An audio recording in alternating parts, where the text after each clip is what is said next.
انتوا تعرفوا يا جماعة ايه أسوأ وأصعب حاجة في الحياة؟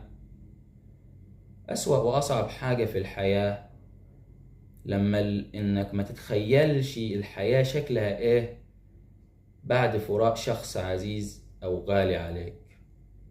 للأسف الشديد لما بيفارقك أو بيموت شخص عزيز عليك، أيا كان الشخص ده بيبقى مين في حياتك أو مين في أسرتك، بتحس إن الحياة سودة، بتحس إن الحياة بالنسبة لك وقفت، بتحس إن الحياة بالنسبة لك ملهاش أي 60 لازمة. وللأسف الشديد الأسوأ من كده إن الحياة ما بتقفش، أنت اللي بتبقى وقفت عند نقطة معينة والحياة بتظل ماشية كأن شيئا لم يحدث. هي دي أصعب حاجة في الحياة وأصعب شعور في الحياة. لذلك يا جماعة اهتموا واعتنوا بمن تحبون، اشبعوا من أمهاتكم واشبعوا من آبائكم واشبعوا من إخواتكم.